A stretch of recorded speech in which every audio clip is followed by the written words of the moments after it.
ओम नमो भगवते वासुदेवाय नमः। सभी भक्तों का सनातन ज्ञान चैनल में हार्दिक स्वागत है।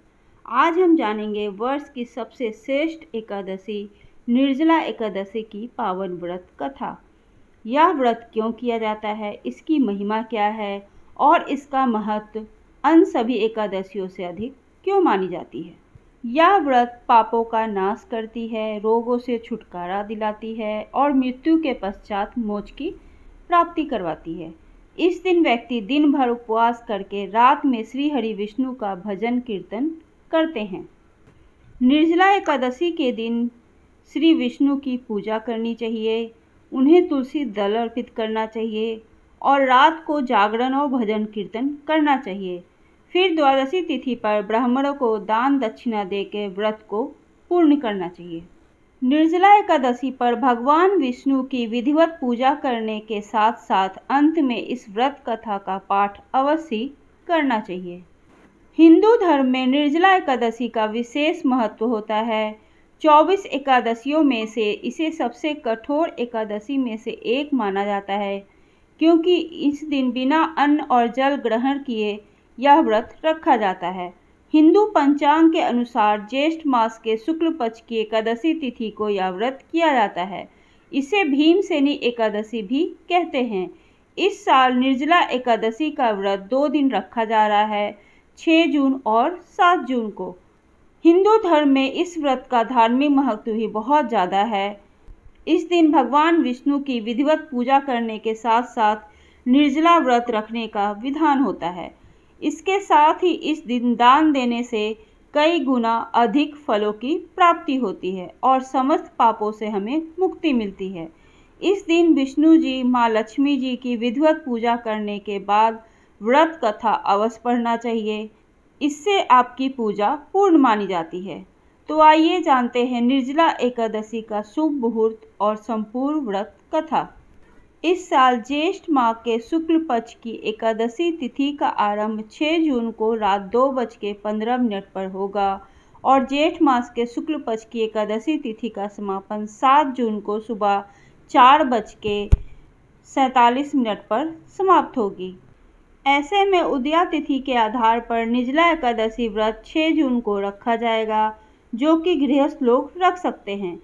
इसके अलावा वैष्णव संप्रदाय के लोग 7 जून को एकादशी का व्रत रखेंगे। आइए अब हम सुनते हैं निर्जला एकादशी व्रत कथा। भीमसेन जी व्यास जी से कहने लगे कि हे पितामह, भ्राता युधिष्ठिर, माता कुंती, द्रौपदी, अर्जुन, नकुल और सहदेव आदि सब एकादशी का व्रत करने को कहते हैं, परंतु महाराज मैं उनसे कहता हूँ कि भाई मैं भगवान की शक्ति पूजा आदि तो कर सकता हूँ, दान भी दे सकता हूँ, परंतु भोजन के बिना नहीं रह सकता। इस पर व्यास जी कहने लगे कि हे भीमसेन, यदि तुम नरक को बुरा और स्वर्ग को अच्छा समझते हो तो प्रति मास की दोनों एकादशियों को अन्न मत खाया करो। भीमसेन जी कहने लगे, हे पितामह, मैं तो पहले ही कह चुका हूँ कि मैं भूख सहन नहीं कर सकता। यदि वर्ष भर में कोई एक ही व्रत हो तो मैं वह रह सकता हूँ, क्योंकि मेरे पेट में वक नाम वाली अग्नि है, सो मैं भोजन किए बिना नहीं रह सकता। भोजन करने से वह शांत रहती है, इसलिए पूरा उपवास तो क्या, मेरे लिए एक समय का भी भोजन किए बिना रहना बहुत ही कठिन है। अतः आप मुझे कोई ऐसा व्रत बताइए जो वर्ष में केवल एक ही बार मुझे करना पड़े और मुझे स्वर्ग की प्राप्ति हो जाए। श्री व्यास जी कहने लगे कि हे पुत्र, बड़े बड़े ऋषियों ने बहुत शास्त्र आदि बनाए हैं, जिनसे बिना धन से थोड़े परिश्रम से ही स्वर्ग की प्राप्ति हो सकती है। इसी प्रकार शास्त्रों में दोनों पक्षों की एकादशियों का व्रत मुक्ति के लिए रखा जाता है। व्यास जी के वचन सुनकर भीमसेन नरक में जाने के नाम से भयभीत हो गए और कांप कर कहने लगे कि अब क्या करूं? मास में 2 व्रत तो मैं नहीं कर सकता। हाँ, वर्ष में अगर एक व्रत करने का प्रयत्न मैं अवश्य कर सकता हूँ। अतः वर्ष में एक दिन व्रत करने से मेरी मुक्ति हो जाए तो ऐसा कोई व्रत बताइए।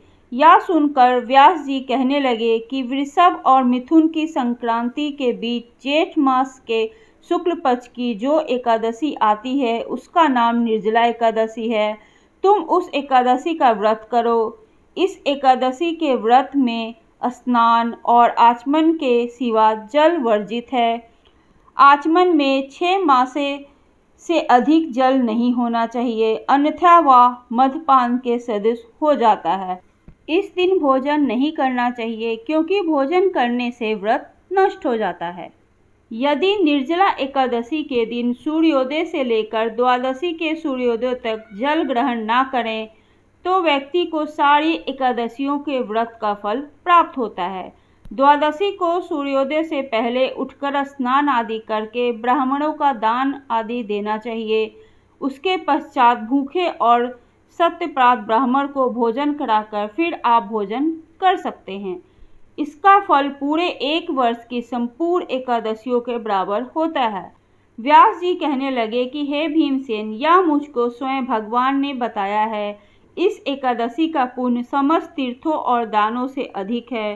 केवल एक दिन मनुष्य निर्जला रहने से पापों से मुक्त हो जाता है।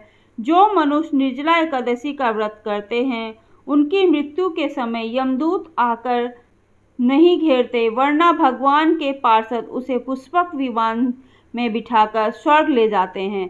अतः संसार में सबसे श्रेष्ठ निर्जला एकादशी का व्रत होता है, इसलिए यत्न के साथ इस व्रत को करना चाहिए।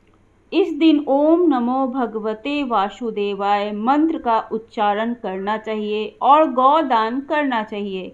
इस प्रकार व्यास जी की आज्ञा अनुसार भीमसेन ने इस व्रत को किया, इसलिए इस एकादशी को भीमसेनी एकादशी भी कहा जाता है। निर्जला व्रत करने से पूर्व भगवान से प्रार्थना करें कि हे भगवान, आज मैं निर्जला व्रत रख रहा हूँ, दूसरे दिन भोजन करूँगा।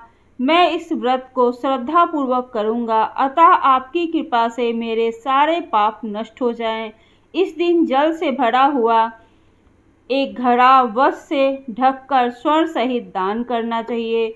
जो मनुष्य इस व्रत को करते हैं उनको करोड़ों पल सोने के दान का फल मिलता है, और जो इस दिन यज्ञ आदि करते हैं उनका फल तो वर्णन ही नहीं किया जा सकता। इस एकादशी के व्रत से मनुष्य विष्णु लोक को प्राप्त होता है। जो मनुष्य इस दिन अन्न खाते हैं वे चंडाल के समान हैं, वे अंत में नरक में जाते हैं। जिसने निर्जला एकादशी का व्रत किया है वह चाहे ब्रह्म हत्या हो, मद्यपान करता हो, चोरी की हो या गुरु के साथ द्वेष किया हो, मगर इस व्रत के प्रभाव से वह स्वर्ग को जाता है। हे कुंती पुत्र, जो पुरुष या स्त्री श्रद्धा पूर्वक इस व्रत को करते हैं उन्हें अग्रलिखित कर्म करने चाहिए। प्रथम भगवान का पूजन, फिर गौदान, ब्राह्मण को मिष्ठान व दक्षिणा देना चाहिए, जल से भरे कलश का दान अवश्य करना चाहिए। निर्जला एकादशी के दिन अन्न, वस्त्र आदि का दान करना चाहिए। जो मनुष्य भक्ति पूर्वक इस कथा को पढ़ते या सुनते हैं उन्हें निश्चय ही स्वर्ग की प्राप्ति होती है। इस व्रत को करने से जीवन में सुख, शांति और श्री हरि की कृपा प्राप्त होती है। यदि आपको यह कथा अच्छी लगी हो तो प्लीज़ मेरे चैनल को लाइक कीजिए, शेयर कीजिए और सब्सक्राइब कीजिए। ओम नमो भगवते वासुदेवाय नमः।